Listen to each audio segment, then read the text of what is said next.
In this video, we're going to take a look at the warping function in Ableton Live.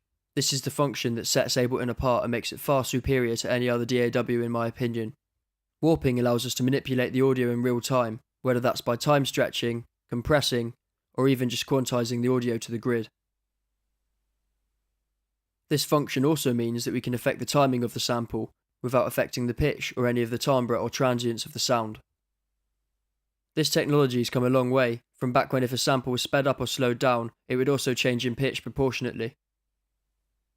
So now let's launch this audio clip so we can see clip view in the waveform.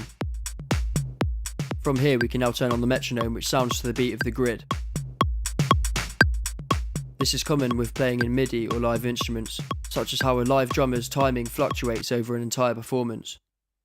To activate or deactivate the warping, press the warp button in the sample panel. We can also set in preferences whether large files are warped or not under the Record Warp Launch tab. When we turn the warp function on, we'll see grid lines appear on the waveform, as well as a yellow warp marker at the top of the waveform. We also have small grey triangles that Ableton puts above the transients it's detected. These are known as transient markers.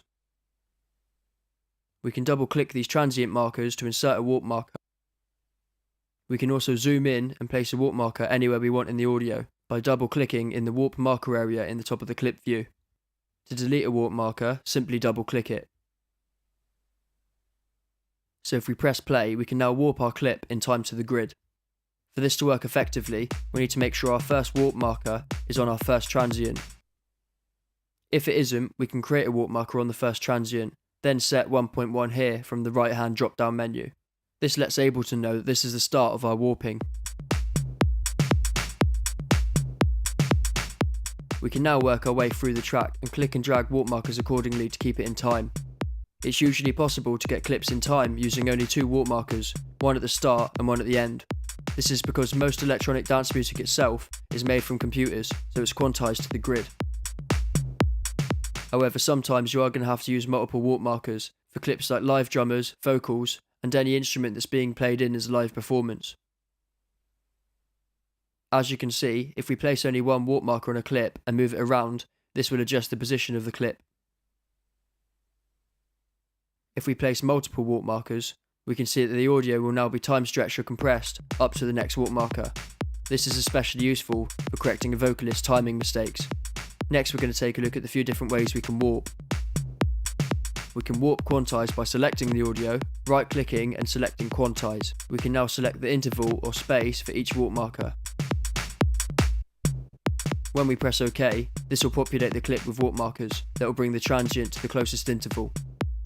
It's important to listen through and ensure that Ableton hasn't placed too many warp markers or warped the audio into the wrong place. Generally, Ableton's warp engine is very accurate. If we go back to the first beat of our clip and right-click, we're given a few different options for how we want to warp the audio. We can choose from warp from here straight, warp a certain beats per minute from here, or warp as an 8-bar loop. Each type of warp works in a slightly different way. Warp from here simply tells Ableton that we want to warp the audio from this warp marker onwards. Warp from here start at a certain BPM will warp the audio to what it believes the audio's BPM to be at. Warp from here straight will populate warp markers throughout the track in a linear manner to make sure there's no fluctuations in timing between warp markers. Warp BPM from here will warp any given BPM from this point onwards. Finally, warp as an 8-bar loop will warp the audio so it plays back as an 8-bar loop. This loop will actually be doubled to make sure it catches any audio tail. We also have warp mode in the sample panel. The warp mode is an integral part of the warp engine and makes a vast difference to the sound, especially if warping and transposing audio at the same time. There are 6 different warp modes in Ableton Live. There's beats, tones, texture, repitch, complex, and complex pro. Each mode has a slightly different use and function for different types of audio. We can set the default launch mode under the Record Warp Launch tab in Preferences. Unless you have a very low CPU, I recommend setting this to Complex or Complex Pro by default. The only time I wouldn't recommend this is when warping drums or percussion. For mixed clips and full tracks, stick with Complex and Complex Pro. The reason that we have these warp modes is that Live needs to know what sort of audio it's dealing with in order to decide what portion of the audio is most important to preserve whilst warping. Beats mode is for drums because this tells Ableton to preserve the initial attack transient. This keeps our drum sounds nice and punchy no matter how much we warp them. Tones is used for the preservation of monophonic notes, such as a bass line. This ensures a smooth tone with no stuttery artifacts. Texture is for sounds with complex tones, such as pads or chords. Repitch sets the warping so it reacts like old school equipment would.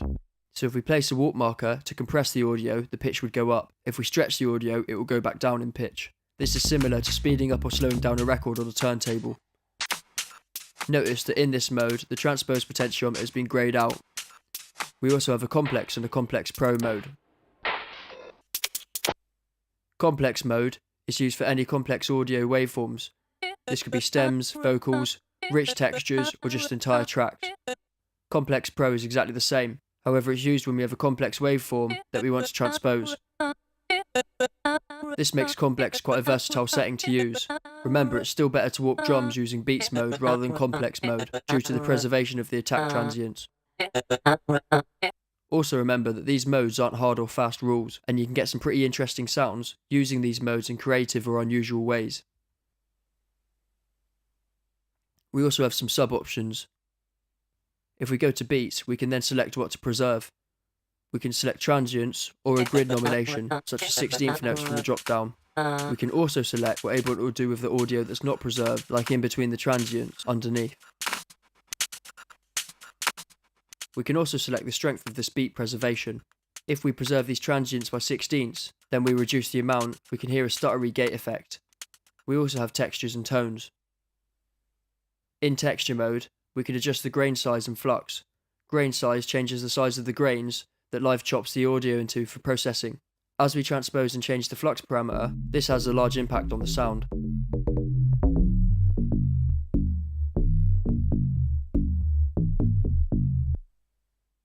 Complex and Complex Pro allows us to change the formants and envelope of the sound.